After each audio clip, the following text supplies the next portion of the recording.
নমস্কার, সীমা ফুডি চ্যানেলে আবারও একবার সবাইকে স্বাগত জানাই। আজ বানাবো একদম দোকানের মতো ফিশ ফ্রাই। দোকান থেকে তো কিনে খাওয়াই যায়, কিন্তু নিজে হাতে বানিয়ে খাওয়ার স্বাদই আলাদা। চলুন দেখে নেওয়া যাক কিভাবে বানাচ্ছি চিজ ফিশ ফ্রাই।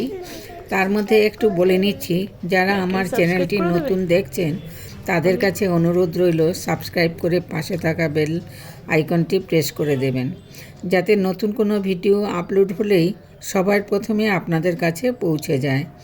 আর যারা সাবস্ক্রাইব করে দিয়েছেন তাদের অসংখ্য অসংখ্য ধন্যবাদ। সকাল সকাল ঘুম থেকে উঠেই চলে গেছিলাম মাছের বাজারে। দেখো কত বড় বড় ভেটকি মাছ। এই মাছগুলো এই বড় মাছ থেকে একটা মাছ ফিলে কাটিয়ে নিয়েছিলাম। এবার সোজা বাড়িতে নিয়ে চলে এলাম। এবার এই ফিলেগুলো দিয়েই ফিশ ফ্রাই বানাবো। প্রথমে মাছগুলো ধুয়ে নিয়েছিলাম, তারপর জল ঝরানোর জন্য আলাদা করে ছাঁকনিতে রেখে দিয়েছিলাম। তারপর ফ্রাই বানানোর জন্য পুদিনা পাতা, ধনে পাতা, পার্সলে পাতা আর একটা গোটা লেবু নিয়েছিলাম। এরপর ধনে পাতা, পুদিনা পাতা আর পার্সলে পাতাগুলি ফাইন চপড করব। এরপর মাছের ফিলেগুলো এক জায়গায় রেখে ড্রাই টিস্যু দিয়ে ভালো করে জলগুলো শুকিয়ে নেব। তারপর চপড করা পাতাগুলোর মধ্যে মাছের ফিলেগুলো রাখবো। এবার গোটা লেবুটা চিপে রস দিয়ে দেব।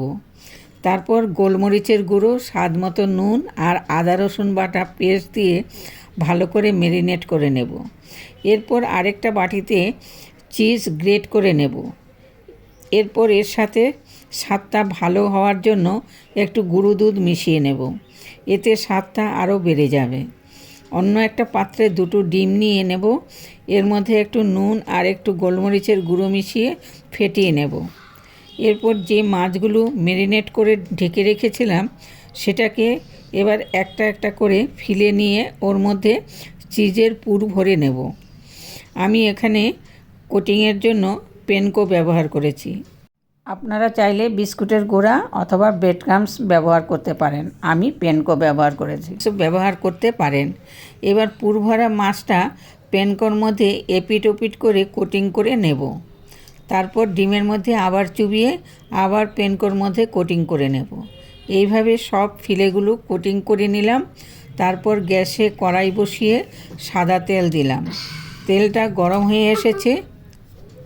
এবার এক এক করে মাছের ফিলেগুলো লাল লাল করে ফ্রাই করব এবং মিডিয়াম টু লো ফ্লেমে ভাজবো, তা না হলে মাছটা ভালো করে ভাজা হবে না।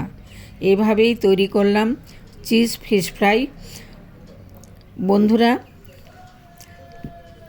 এবার দেখুন ফিশ ফ্রাইটা কত সুন্দর হয়েছে। দেখুন ভেতরটা কত সুন্দর, একদম মুচমুচে দোকানের মতো খেতে হয়েছে। আপনারাও বাড়িতে বানিয়ে দেখবেন এবং কমেন্টে অবশ্যই জানাবেন কেমন হয়েছে খেতে। দেখুন ফিশ ফ্রাইটা কত সুন্দর হয়েছে, ভেতরটা কত সুন্দর, একদম মুচমুচে দোকানের মতো খেতে হয়েছে। আপনারাও বাড়িতে বানিয়ে দেখবেন এবং কমেন্টে অবশ্যই জানাবেন কেমন হয়েছে খেতে। আমার রেসিপিটা যদি ভালো লাগে তবে অবশ্যই লাইক শেয়ার করতে ভুলবেন না। আজ এখানেই রাখি, আবার দেখা হবে নেক্সট ভিডিও।